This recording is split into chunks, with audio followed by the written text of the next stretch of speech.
নমস্কার, দেখছেন কলকাতা টিভি। আপনাদের সঙ্গে রয়েছে আমি অভিক। শুরু করছি সংবাদ সারাদিন। আর এই মুহূর্তের ব্রেকিং নিউজ দেব আপনাদেরকে। অবশেষে গ্রেফতার হয়েছে শিবু হাজরা, শিবপ্রসাদ হাজরা। সন্দেশখালী কাণ্ডে অবশেষে তাকে গ্রেফতার করেছে পুলিশ।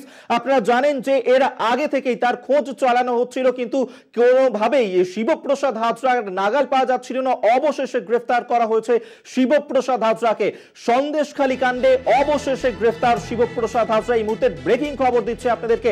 এই শিবপ্রসাদ হাজরা, যার বিরুদ্ধে সন্দেশখালীর মানুষজন, তাদের যে অভিযোগ ছিল শিবপ্রসাদ হাজরা এলাকায় দাপিয়ে বেড়াতেন, যেভাবে তাদেরকে নির্যাতন করতেন, অবশেষে সেই শিবপ্রসাদ হাজরাকে গ্রেফতার করলো পুলিশ। সন্দেশখালী কাণ্ডে গ্রেফতার শিবপ্রসাদ হাজরা। এই মুহূর্তে ব্রেকিং খবর দিচ্ছি আপনাদেরকে, যেখানে সন্দেশখালী কাণ্ডে গ্রেফতার করা হয়েছে শিবপ্রসাদ হাজরাকে। আপনাদেরকে এই মুহূর্তে ব্রেকিং নিউজ দিচ্ছি, যেখানে সন্দেশখালী কাণ্ডে অবশেষে গ্রেফতার করা হয়েছে শিবপ্রসাদ হাজরাকে। যেখানে এই যে সন্দেশখালী কাণ্ড, তারপর থেকেই কোনোভাবেই গ্রেফতার করা যাচ্ছিল না শিবপ্রসাদ হাজরার, তার খোঁজ পাওয়া যাচ্ছিল না। অবশেষে তাকে গ্রেফতার করা হয়েছে। শিবপ্রসাদ হাজরা, যিনি এলাকায় দাপিয়ে বেড়াতেন, যার বিরুদ্ধে ছিল একাধিক অভিযোগ সন্দেশখালীর মানুষজনের, এই শিবপ্রসাদ হাজরা, যিনি সেখানে যেভাবে নির্যাতন করতেন সেই গ্রামের মানুষজনকে, সেই অভিযোগে কিন্তু বারবার গ্রামবাসীদের তরফে ওঠানো হয়েছিল। অবশেষে সেই শিবপ্রসাদ হাজরা, তাকে গ্রেফতার করা হলো। সন্দেশখালী কাণ্ডে গ্রেফতার করা হলো অবশেষে শিবপ্রসাদ হাজরাকে। পুলিশ তাকে গ্রেফতার করলো সন্দেশখালী কাণ্ডে। অবশেষে গ্রেফতার শিবপ্রসাদ হাজরা।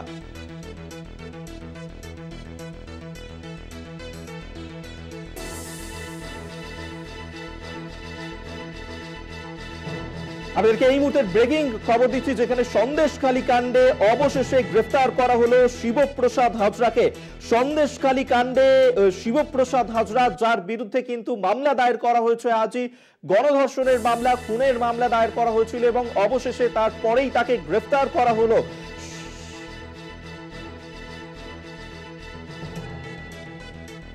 অবশেষে গ্রেফতার করা হয়েছে সন্দেশখালী কাণ্ডে শিবপ্রসাদ হাজরাকে। এই মুহূর্তে ব্রেকিং খবর দিচ্ছে, এই শিবপ্রসাদ হাজরা, যার বিরুদ্ধে সন্দেশখালীর মানুষের একাধিক অভিযোগ ছিল, সেই শিবপ্রসাদ হাজরাকে অবশেষে গ্রেফতার করা হলো। আমরা এই নিয়ে সরাসরি কথা বলবো। সঞ্জিত চক্রবর্তী আমাদের সঙ্গে রয়েছেন, প্রতিনিধি। সঞ্জিত, এই শিবপ্রসাদ হাজরা, যার বিরুদ্ধে একাধিক অভিযোগ ছিল সন্দেশখালী কাণ্ডে, অবশেষে তাকে গ্রেফতার করলো পুলিশ। কোথা থেকে তাকে গ্রেফতার করা হলো, কিভাবে খোঁজ পেল পুলিশ তার?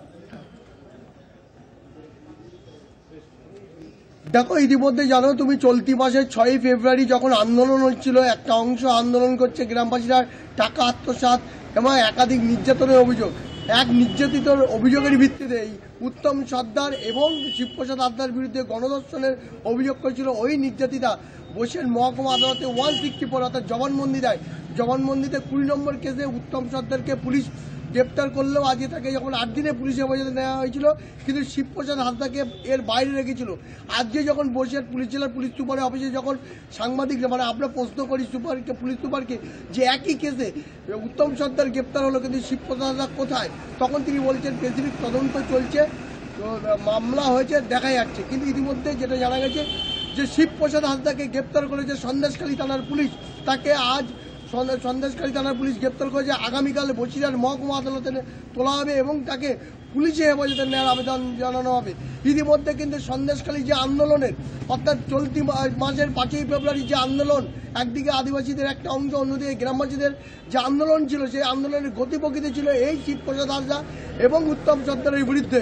তারা একাধিক নিজের টাকা আত্মসাৎ, লক্ষ লক্ষ টাকা আত্মসাৎ করেছিল জমি দখল করা এবং ধর্ষণের মামলায়, অর্থাৎ ধর্ষণের মামলায় ইতিমধ্যে শিবপ্রসাদ হাজরাকে গ্রেপ্তার করেছে সন্দেশখালী থানার পুলিশ। তাকে আগামীকাল বসিরহাট মহকুমা আদালতে তোলা হবে। কিন্তু প্রশ্ন হচ্ছে, এই শিবপ্রসাদ হাজরাকে এতদিন কেন পুলিশ আড়াল করে রেখেছিল? তাহলে কি তাকে কোনো রকমভাবে অন্য ঘটনার সঙ্গে যুক্ত করে স্পেসিফিক তদন্তে কিন্তু পাচ্ছিল না, উপযুক্ত নথি পাচ্ছিল না? কিন্তু এই নিয়ে কিন্তু যখন আজকে বসিরহাট পুলিশ জেলার পুলিশ সুপারের যখন আমরা সাংবাদিকরা প্রশ্ন করি যে শিবপ্রসাদ হাজরা একই কেসে কেন বাইরে আছে, তখন তিনি বলেন উপযুক্ত তার কাছে তথ্য প্রমাণ আমাদের কাছে নেই, নির্দিষ্ট তথ্য প্রমাণ আসলে তার বিরুদ্ধে ব্যবস্থা নেওয়া হবে। এই বলার সঙ্গে সঙ্গে 15 মিনিটের মধ্যে বসিরহাট পুলিশ জেলার পুলিশ সুপার তিনি হোয়াটসঅ্যাপ মেসেজ করে পাঠিয়ে দেন যে শিবপ্রসাদ হাজরা গ্রেপ্তার করা হয়েছে, অর্থাৎ বসিরহাট পুলিশ জেলার পক্ষ থেকে। পুলিশ দেহ সন্দেশখালী কাণ্ডে একদম কঠোর পদক্ষেপ নিয়েছে বলা বাহুল্য। আর পাশাপাশি তুমি যেমনটা বলছো যে অবশেষে কঠোর পদক্ষেপ নিয়েছে পুলিশ, যা সত্যিই অত্যন্ত ইতিবাচক দিক, কিন্তু এত দিন কেন সময় লেগে গেল? যেখানে আজকে আমরা দেখলাম যে রাজ্য পুলিশের ডিজি রাজীব কুমার তিনি সাংবাদিক বৈঠক করলেন, তারপরেই আজকে গ্রেফতার করা হলো শিবপ্রসাদ হাজরাকে। অর্থাৎ কোথাও কি তিনি এই এলাকার মধ্যেই কারোর মদতে সেখানেই কি আত্মগোপন করেছিলেন, কি জানা যাচ্ছে? না, কখনো মিডিয়ার সামনে এসেছে, কখনো এই ঘটনার পরেও কিন্তু তিনি একাধিকবার মিডিয়ার সামনে এসেছে। 9 দিন কেটে যাওয়ার পরে এই শিবপ্রসাদ হাজরা কোথায় ছিল? অন্তরালে জনসমক্ষে বারবার দেখা গিয়েছে, কিন্তু তার বিরুদ্ধে একাধিক অভিযোগ থাকার পরেও জমি লিজের টাকা আত্মসাৎ, লক্ষ লক্ষ টাকা দুর্নীতির অভিযোগ রয়েছে। আদিবাসীদের মাসের জমি টাকা লিজ দিয়ে মাছ চাষ করে সেই টাকা তাদের দেয়নি, লিজের টাকা। তার বিরুদ্ধে অত্যাচারের অভিযোগ রয়েছে। এই যখন নির্যাতিতা 8ই ফেব্রুয়ারি আর চলতি মাসে যখন সন্দেশখালী থানায় উত্তম সর্দার এবং শিবপ্রসাদ হাজরার বিরুদ্ধে গণধর্ষণের অভিযোগ করে, তখনই কিন্তু পুলিশ নড়ে চলে বসে এবং নির্যাতিতার নির্দিষ্ট বয়ানের ভিত্তিতেই কিন্তু পুলিশ তাকে গ্রেপ্তার করেছে। ইতিমধ্যে তাকে আগামীকাল আদালতে তোলা হবে। কিন্তু এর সঙ্গে কেন এই 9 দিন অন্তরালে ছিলেন, কেন তাকে পাওয়া যাচ্ছিল না, কেন পুলিশ আড়াল করছিল, কিন্তু একাধিক প্রশ্ন রয়েছে। পুলিশ ইতিমধ্যে এই পুরো বিষয়টাকে তারা ধাপে ধাপে এগোতে চাইছে। আজকে তুমি আমাদের সঙ্গে থাকো, তবে এই মুহূর্তে আমাদের সঙ্গে টেলিফোনে রয়েছেন বিজেপি নেতা রাহুল সিনহা। রাহুল বাবু, অবশেষে সন্দেশখালী কাণ্ডে শিবপ্রসাদ হাজরা তাকে গ্রেফতার করলো পুলিশ, এতদিন পরে তাকে গ্রেফতার করেছে পুলিশ, কি বলবেন?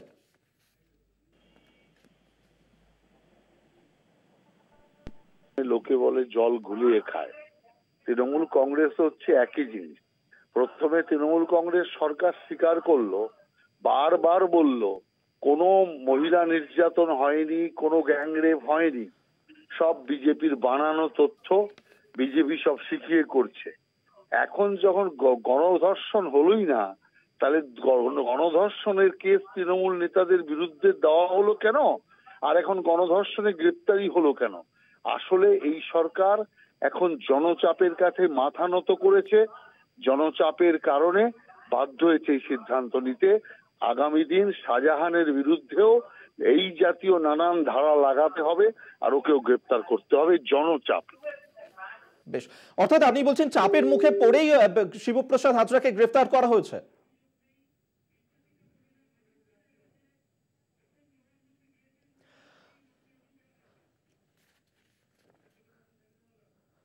এতক্ষণ আমাদের সঙ্গে টেলিফোনে ছিলেন বিজেপি নেতা রাহুল সিনহা, এবং এই মুহূর্তে ব্রেকিং খবর দিচ্ছি, যেখানে সন্দেশখালী কাণ্ডে অবশেষে গ্রেফতার করা হয়েছে শিবপ্রসাদ হাজরাকে। যেখানে আজই এই শিবপ্রসাদ হাজরা, উত্তম সর্দার, তাদের বিরুদ্ধে রাজ্য পুলিশের তরফ থেকে যে মামলা দায়ের করা হয়েছে, এবং আমরা দেখেছি যে সেক্ষেত্রে একদিকে গণধর্ষণের মামলা, তার পাশাপাশি খুনের মামলা রুজু করা হয়েছে, এবং তারপরেই আজকে এই শিবপ্রসাদ হাজরা তাকে গ্রেফতার করা হয়েছে। যে ছবি আমরা দেখেছি যে এক মহিলা, তিনি গোপন জবানবন্দি দিয়েছিলেন আজই ম্যাজিস্ট্রেটের সামনে, এবং তারপরেই ম্যাজিস্ট্রেট নির্দেশ দেয় পুলিশকে এক্ষেত্রে পদক্ষেপ নিতে হবে, এবং তারপরেই পুলিশ গ্রেফতার করলো, সন্দেশখালী থানার পুলিশ গ্রেফতার করলো শিবপ্রসাদ হাজরাকে।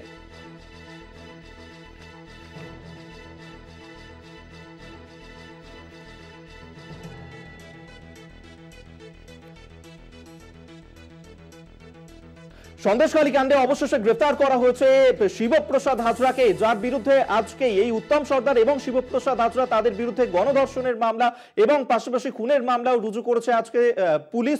এবং এই মুহূর্তে শাশ্বতী আমাদের সঙ্গে রয়েছে ভবানী ভবন থেকে। শাশ্বতী, যে বিষয়টা তোমার কাছে জানতে চাইবো, যে শাশ্বতী, আমরা দেখলাম যে আজকেই একদিকে উত্তম সর্দার, শিবপ্রসাদ হাজরা, তাদের বিরুদ্ধে রাজ্য পুলিশ ম্যাজিস্ট্রেটের নির্দেশে যখন একদিকে গণধর্ষণের মামলা, খুনের মামলা রুজু করলো, তারপরেই আর সেখানে রাজীব কুমার, রাজ্য পুলিশের ডিজি, তিনি সাংবাদিক বৈঠক করলেন, বলেছেন কঠোর পদক্ষেপ নেওয়া হবে যখনই কোনো অভিযোগ উঠবে, এবং তারপরেই আমরা দেখলাম এই শিবপ্রসাদ হাজরা, তাকে গ্রেফতার করা হলো। একেবারে দেখো অভিক, যে বিষয়টি সব থেকে বড় আলোকপাত করার বিষয়, যে কিছুক্ষণ আগে ডিজিপি যে প্রেস কনফারেন্স করেছেন, সেখানে তিনি জানান যে মহিলা ম্যাজিস্ট্রেটের সামনে 164তে যে গোপন জবানবন্দি দিয়েছেন, সেখানে তিনি যে তার অভিযোগ, সেই সমস্ত অভিযোগ তুলে ধরেছেন, কিন্তু সেই মহিলার সঙ্গে যখন পুলিশ কথা বলেছেন, তিনি সেখানে কোনো অভিযোগ, কিন্তু সামনাসামনি অভিযোগ তিনি তোলেননি। অর্থাৎ সেক্ষেত্রে বোঝাই যাচ্ছে যে এই গোপন জবানবন্দির ভিত্তিতেই কিন্তু শিবু হাজরাকে গ্রেপ্তার করা হয়েছে, এবং এবং সব থেকে বড় বিষয় বারবার করে ডিজিপি যে কথাটা বলেন যে প্রত্যেকটি মহিলার সঙ্গে কিন্তু আলাদা আলাদা করে কথা বলবে পুলিশ, অর্থাৎ কোনো অভিযোগ থাকলে সেখানে কোনো রং দেখা হবে না, কোনো রাজনৈতিক রং দেখা হবে না, যার বিরুদ্ধে অভিযোগ থাকবে সেখানে কিন্তু সেই ব্যক্তিকে কিন্তু পুলিশ করা পদক্ষেপ নেবেন তার এগেনস্টে। অর্থাৎ বোঝাই যাচ্ছে যে তার এই বক্তব্যের পরে কিন্তু যেমনটা সামনে এলো যে শিবপ্রসাদ হাজরাকে গ্রেপ্তার করা হয়েছে। এবং এর পাশাপাশি আরো একটি বিষয়ের দিকে আলোকপাত করেন ডিজিপি এবং সেখানে তিনি বলেন যে ধীরে ধীরে সন্দেশখালী যাতে স্বাভাবিক ছন্দে ফিরে আসে সেই দিকে নজর দেওয়া হবে এবং 144 ধারা বিভিন্ন জায়গায় যে জারি করা হয়েছে সেগুলোকে ধীরে ধীরে লঘু করা হবে পরিস্থিতির উপর নির্বাচন করে। এবং সেক্ষেত্রে মিডিয়ার উপরও তিনি মিডিয়াকে তিনি তাদেরকে সহযোগিতা করতে বলেন এবং সেক্ষেত্রে মিডিয়ার মাধ্যমে যদি কোনো মহিলা অভিযোগ দেন সন্দেশখালীর সেই অভিযোগকেও কিন্তু খতিয়ে দেখবে পুলিশের তরফ থেকে। এবং এখনো পর্যন্ত যে বিষয়টা তিনি দাবি করেছেন যে সাম্প্রদায়িক একটি রং চড়ানোর চেষ্টা করা হয়েছে সন্দেশখালীর ক্ষেত্রে, সেক্ষেত্রে 6 ফেব্রুয়ারি পর্যন্ত কোনো অভিযোগ আসেনি এবং তারপর থেকেই একটি একেবারে বলা যায় যে একটি অস্বস্তিকর পরিবেশ তৈরি হয় এবং যার জেরেই কিন্তু 144 ধারা সন্দেশখালীতে জারি করা হয়েছে এবং পরিস্থিতি নিয়ন্ত্রণে না আনতে পারার কারণেই 144 ধারা জারি করার কারণেই পলিটিক্যাল যে সমস্ত লিডাররা সেখানে পৌঁছেছেন তাদেরকে ভেতরে ঢুকতে দেওয়া হয়নি, কারণ যাদের পরিস্থিতি হাতের বাইরে না চলে যায় ল এন্ড অর্ডার। এবং এইদিকে আমাদের নজর থাকবে, তুমি আমাদের সঙ্গে থাকো শাশ্বতী।